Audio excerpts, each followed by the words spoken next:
Hello everybody, I'm going to talk to you today about love. This is something that I've kind of avoided because it's such a complicated issue, and I kind of thought, I'm in this beautiful environment, I kind of thought it's time to grapple with the subject. So people talk about lots of different types of love. Yeah, they talk about platonic love, romantic love, a love of art, a love of money, erotic love. And the thing is, I think when you can say that there's a difference in maybe intensity of your adoration towards something maybe, but I don't think it's particularly useful to talk about love in that compartmentalized view. So I used to think that love was an aspect of human experience which I needed to kind of do to put into place, to fix, to act upon, to choose, to decide, in order to be a complete individual sort of thing. So I was looking at it from the perspective of how do I achieve love, a relationship, whatever it may be.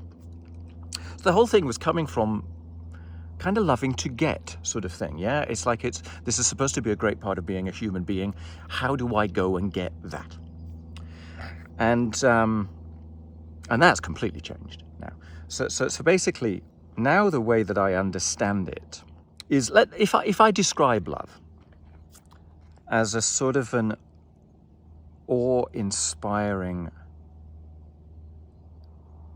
adoration towards something. Yeah, it could be a work of art, it could be an individual, it could be a pet. A sort of a massive gratitude that goes beyond words. Yeah, how's that? And so with that comes a feeling inside of you of almost transcendence, of sort of ecstatic beauty, which you just kind of want to emanate out to the world. So you share it with the world.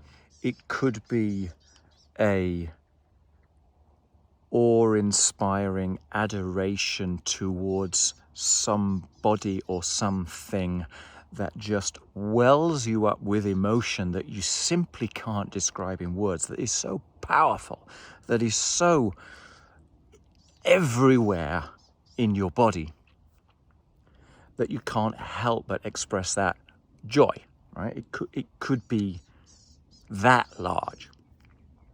But it can also be a very, very calm, centered, anchored, internal peace,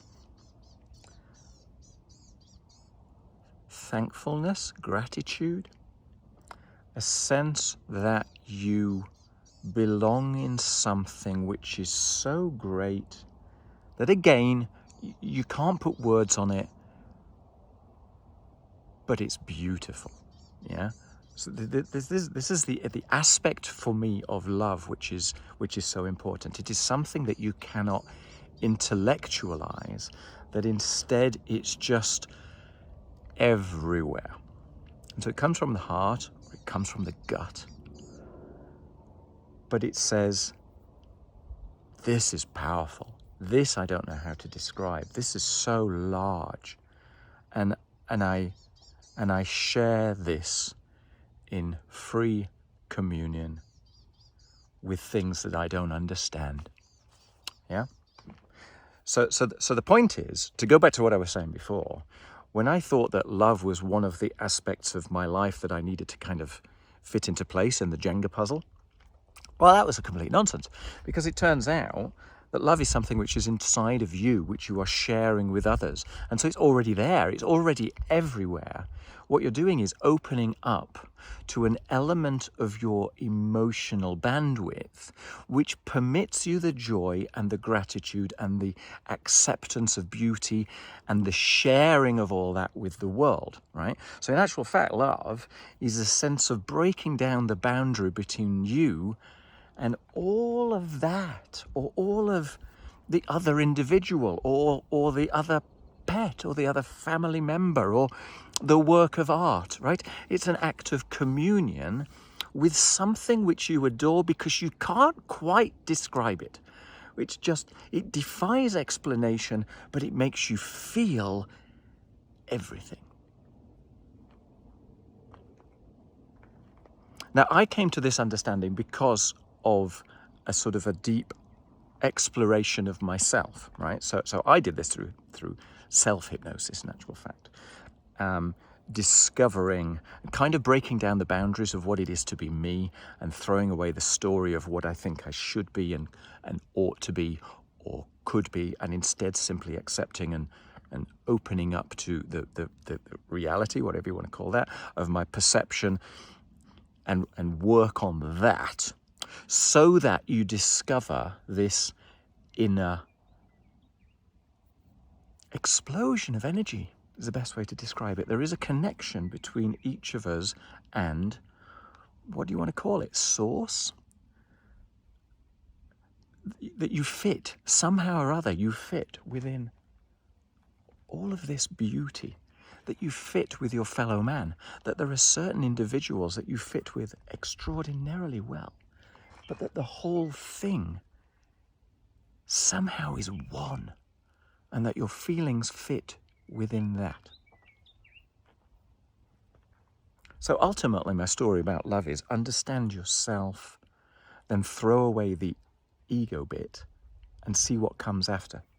So look, the only thing I wanted to say just to conclude is that once you open up to your own existence, once you stop justifying yourself and hanging your experience on the threads of the labels of what it is that you currently think that you are, and instead you open up to a voyage of discovery, let's say, then love is one of the things that you discover inside of you.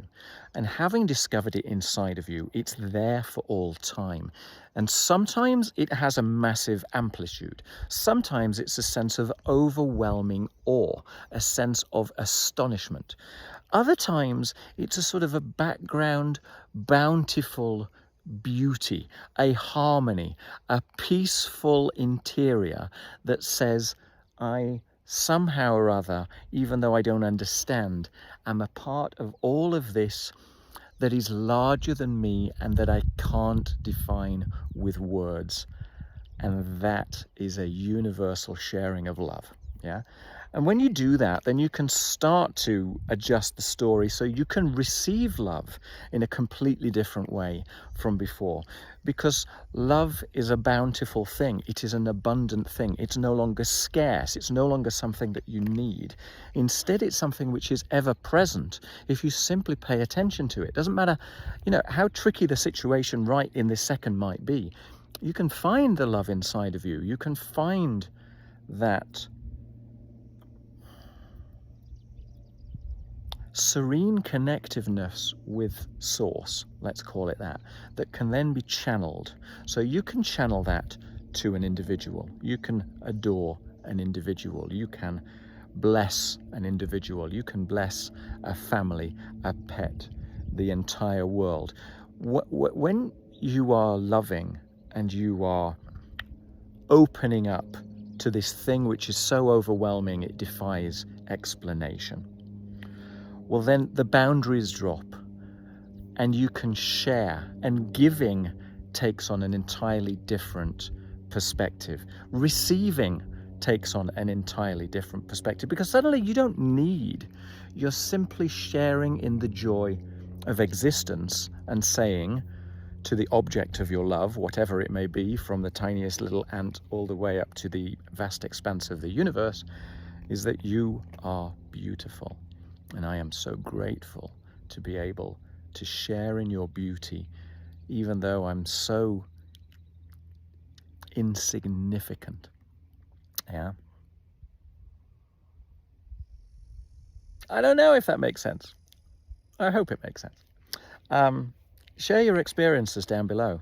Yeah. So what I'm saying is that love is something that you discover once you throw away your explanation of who and what you are. And then you are free to express a broader sense of you with a sense of humility and vulnerability to other, whatever you want to call other. When those boundaries drop, the sense of joy actually increases and you become one with all of that. And you kind of become one with source, even though the whole thing is a story. Yeah. All right. Thank you very much for watching. Take care. Bye.